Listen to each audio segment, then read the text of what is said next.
Hello everyone, আসসালামু আলাইকুম। প্রিয় ভাই ও বোনেরা, আশা করি সবাই ভালো আছেন। আমিও বেশ ভালোই আছি।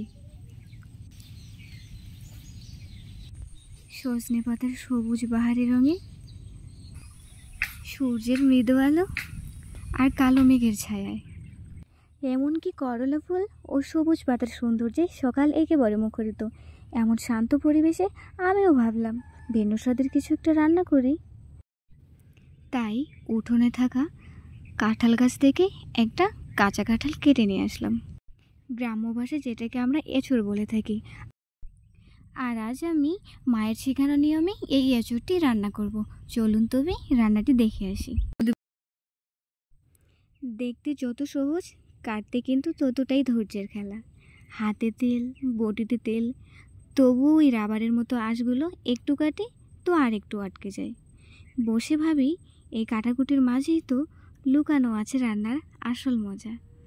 মাঝে মাঝেই মনে হয় কাঁঠাল কাটার কষ্টটা ঠিক জীবনের মতোই কঠিন, কিন্তু ভেতরে স্বাদটুকু পেতে হলে এই কষ্টটুকু সবচেয়ে প্রয়োজন।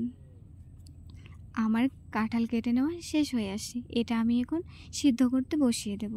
কিন্তু তার আগে আলু আমি 4 ফালি করে কেটে রেখেছিলাম, আর তেল দিয়েছি। তেলের মধ্যে একটু হলুদ গুঁড়ো দিয়ে দিলাম।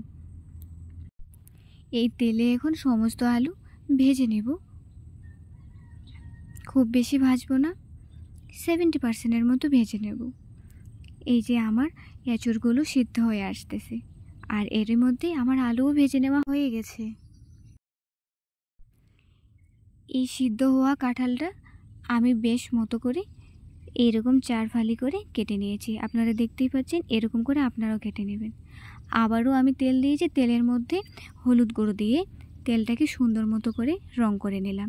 এখন এই তেলের মধ্যেই এঁচড় কুচিগুলো ভেজে নিয়ে নেব। এই এঁচড়টিও খুব বেশি করে ভাজবো না, মিডিয়াম তাপে 70% ভেজে নিয়ে নেব। দেখতেই পাচ্ছেন, ঠিক এরকম আসবে ভাজা হয়ে গেলে। দেখতে খুব সুন্দর এসেছে, তাই না? এখন আমি এই রসুন বাটাটা তেলের মধ্যে দিয়ে নেব। রসুন বাটাটা লাল আসছে, কারণ আমি আগে মরিচটা পিষে নিয়েছিলাম, তো ওর রঙটুকু লেগেও এরকম হয়ে আসছে। এবার আমি জিরে এবং পেঁয়াজ বাটা ছিল একই সাথে দিয়েছি। এমনকি এই যে মরিচ পেস্টটাও এখন দিয়ে নেব। দিয়ে খুব সুন্দর মতো করে আলতো করে ভেজে নেব। আর তার মাঝেই আমি দিয়ে দিলাম একটি ছোটো এলাচ, একটি বড় এলাচ, একটি দালচিনি এবং কয়েকটি গোলমরিচ। আমার ওগুলো কুক করে নেওয়া হয়ে গেছে। এখন আমি দিয়ে নিলাম আলু। এই আলুটি আমার সিদ্ধ করে ব্লেন্ডারে মিক্স করে নেওয়া ছিল। এটা দিলে হবে কি, খুব সুন্দর মতো রান্নাটা একটু গাঢ় গাঢ় লাগবে। এখন আমি এর মধ্যে পরিমাণ মতো জল দিয়ে নেব। জল দেওয়া হয়ে আসলেই, পানিটা টকবক হয়ে উঠলেই আমি রান্নাটি নামিয়ে নেব। টকবক হয়ে আসছে, এখন আমি রান্নাটি নামিয়ে নিচ্ছি। এই যে আমার রান্না একেবারে শেষ। এটি হলো রান্নার ফাইনালি রূপ। রান্না দেখেই যেন মন হারিয়ে যায়। এ যেন কোনো এক শৈশবের দিন। গ্রামীণ এই রান্নাটি যদি আপনাদের ভালো লেগে থাকে, লাইক কমেন্ট শেয়ার করে পাশেই থাকবেন, আর সাবস্ক্রাইব করে নতুন বন্ধু হয়ে যাবেন। রান্নাটি দেখতে একেবারে গরুর মাংসের মতো, তাই না? এই জন্যেই বুঝি এঁচড়কে গাছে ধরা মাংস বলে।